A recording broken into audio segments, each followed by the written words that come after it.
Hello दोस्तों। आज हम लोग एनवायरनमेंट पढ़ेंगे और उसमें मैं आपको पढ़ाऊंगी नाइट्रोजन चक्र।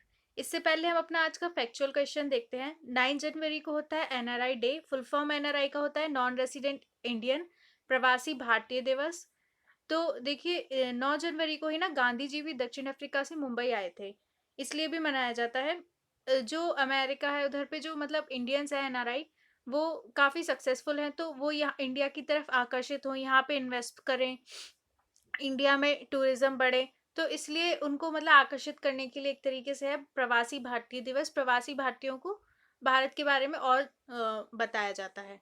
तो इन्वायरमेंट में पढ़ेंगे नाइट्रोजन चक्र। इससे पहले ये थोड़ा सा टफ है समझने में, बट मैं आपको काफ़ी इजीली इसको समझा दूंगी। पिछले वीडियो में मैंने आपको पढ़ा दिया था जैव भू रसायन चक्र क्या होता है, और उस वो दो तरीके के होते थे, गैसियस और सेडिमेंट्री। तो गैसियस ही भी हम पढ़ रहे हैं, उसमें मैंने आपको पढ़ा दिया था ऑक्सीजन चक्र और जल चक्र पढ़ाया था।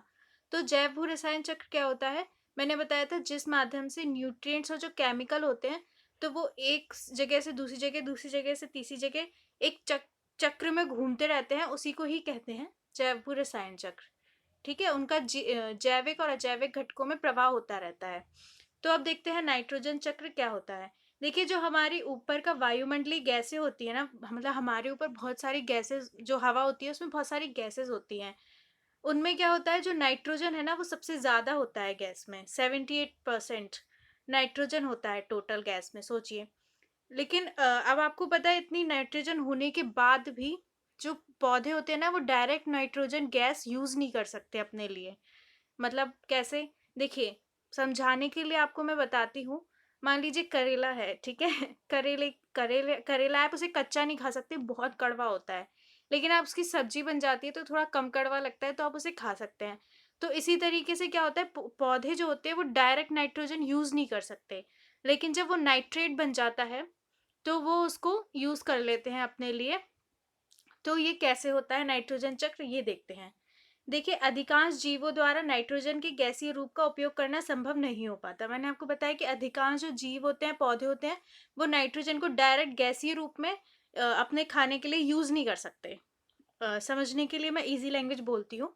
बल्कि कुछ मृदा जीवाणु, कुछ मतलब सॉइल में बैक्टीरिया होते हैं, बहुत सूक्ष्म जीव होते हैं, और ब्लू ग्रीन एल्गी होती है, जैसे जो सूक्ष्म जीव ही माइक्रोब्स ही नाइट्रोजन के गैसीय रूप को स्थिरीकृत फिक्स्ड कर उसे अमोनिया नाइट्रेट्स या नाइट्रेट्स में बदल देते हैं।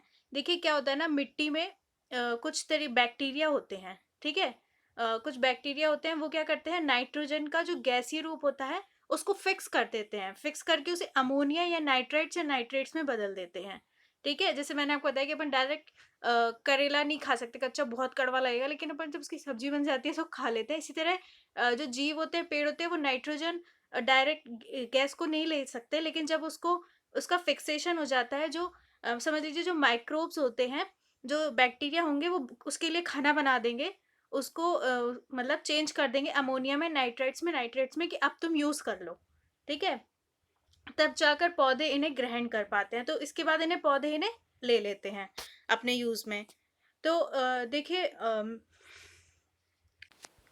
मैं आपको पढ़ने का एक अच्छा तरीका बताती हूँ कि जब आप कोई वीडियो से पढ़ रहे हो तो हमेशा पेन कॉपी लेकर बैठिए और आप नोट करते रहिए, तो आपको वो ज़्यादा अच्छे समझ में आएगा। और दूसरा, जब कोई पढ़ा रहा है तो वो वर्ड्स बोलता है, आप उनको रिपीट कर सकते हैं। तो अगर आप रिपीट करेंगे ना तो वो आपके मतलब माइंड में और ज़्यादा आएंगे। तो कुछ अगर आपको ये नाम आते हैं जैसे टफ तरीके के, तो आप उन्हें मेरे साथ रिपीट करते रहिए। तो मैंने आपको ये बताया कि वो जो बैक्टीरिया होते हैं वो नाइट्रोजन को अमोनिया नाइट्रेट में बदल देते हैं। तो वही बदलते हैं, नहीं, ऐसा नहीं है कि अकेले कुछ अन्य घटनाएं से भी नाइट्रोजन गैस चेंज हो जाती है नाइट्रेट वगैरह में। जैसे अगर बिजली चमके, ठीक है, तो एनर्जी निकलती है। ओले, है ना, ओले गिरे, या फिर मतलब जो उर्वरक उद्योग होता है ना, तो उससे भी क्या होता है, नाइट्रोजन को यौगिक में बदल देते हैं, उनका फिक्सेशन कर देते हैं। देखिए, अब कौन करता है, ये भी इम्पोर्टेंट है, ये क्वेश्चन आ सकता है। नाइट्रोजन का अधिकांश यौगिकीकरण पादप जड़ों में सहजीवी बैक्टीरिया जैसे राइजोबियम तथा लघु स्तर पर मुक्तजीवी मृदा जीवाणु जैसे अजेटोबैक्टर और क्लोस्ट्रीडियम द्वारा होता है। देखिए क्या होता है ना, जैसे कुछ पौधे होते हैं उनकी जड़ों में सिम्बायोटिक रिलेशन मैंने आपको पढ़ाया था जिसमें दोनों को फायदा हो रहा है। सिम्बायोटिक रिलेशन में बैक्टीरिया रहते हैं। जैसे कि दलहन पौधे होते हैं, दाल के चने के पौधे होते हैं जो, उनमें रहते हैं राइजोबियम। तो राइजोबियम और कुछ दूसरे जो होते हैं मृदा में बैक्टीरिया, जैसे एज़ेटोबैक्टर और क्लोस्ट्रीडियम, ये क्या होते हैं, नाइट्रोजन गैस को अमोनिया NH3 में बदल देते हैं, जो पौधों द्वारा ग्रहण कर ली जाती है। ठीक है, उनने कहा कि ठीक है आप नाइट्रोजन गैस नहीं ले पा रहे हैं, हम इसको चेंज कर देते हैं। राइजोबियम ने कहा हम इसको चेंज कर देते हैं अमोनिया में, तब आप ले लेना। ठीक है, तो इसको चेंज कर दिया। अब यहाँ पर आपको एक डायग्राम दिख रहा होगा साइड में, ये डायग्राम देखिए पहले, 1 सेकेंड। ये डायग्राम देखिए, यहाँ पर हमारी नाइट्रोजन गैस थी, ठीक है, उसका फिक्सेशन किया, ठीक है, उसको फिक्स्ड कर दिया, तो हमारा ऑर्गेनिक नाइट्रोजन हमें मिल गया। तो हमारी नाइट्रोजन थी, उसका नाइट्रोजन फिक्सेशन किया तो हमें ऑर्गेनिक नाइट्रोजन मिला। ठीक है, उसमें अमोनिफिकेशन होने के बाद हमें उसका अमोनियम मिल गया। अमोनियम के बाद क्या होता है, नाइट्रिफिकेशन होता है। नाइट्रिफिकेशन से नाइट्राइट या नाइट्रेट में बदल जाता है नाइट्रोजन। ठीक है, उसके बाद उसका डीनाइट्रिफिकेशन होता है और वापस ही नाइट्रोजन में बदल जाता है। तो अभी मैं आपको इसको और समझा दूंगी।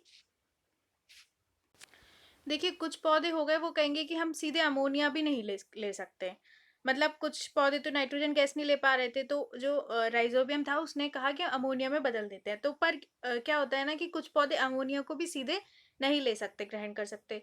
तो कुछ और सूक्ष्म जीव होते हैं, माइक्रोब्स होते हैं, जैसे कि नाइट्रोसोनोमास। ठीक है, ये नाम आपको याद करने पड़ेंगे, आप मेरे साथ बोलते रहिए, आपको याद हो जाएंगे। नाइट्रोसोनोमास अमोनिया को ऑक्सीकृत कर नाइट्राइट NO2 में बदल देते हैं, और कुछ सूक्ष्म जीव जैसे नाइट्रोबैक्टर इसको नाइट्राइट को नाइट्रेट NO3 में बदल देते हैं।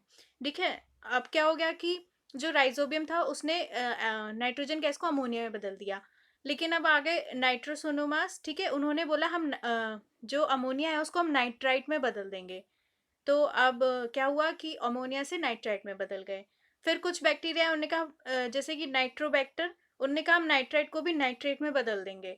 तो नाइट्रेट जो होती है वो पौधे आसानी से ग्रहण कर लेते हैं, सॉरी, डायरेक्ट वो उसको ग्रहण कर लेते हैं। ठीक है, फिर से एक बार मैं रिपीट करती हूँ, रिपीट मैं इसलिए करती हूँ कि आपके दिमाग में अच्छे से बैठ जाए कि नाइट्रोजन गैस को राइजोबियम ने अमोनिया में बदला, फिर नाइट्रोसोनोमास ने उसको अमोनिया को बदल के नाइट्राइट में चेंज कर दिया, फिर नाइट्रोबैक्टर ने नाइट्राइट को ही बदल के नाइट्रेट में बदल दिया। ठीक है, अब नाइट्रेट जो है वो आसानी से पौधे ग्रहण कर सकते हैं।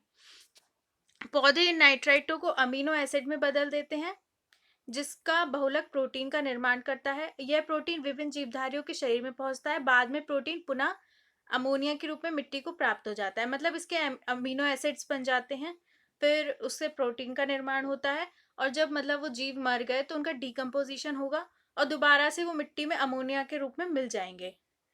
ठीक है, कुछ विनाइट्रीकृत बैक्टीरिया जैसे स्यूडोमोनास नाइट्राइट या नाइट्रेट को गैसीय नाइट्रोजन में बदल देते हैं।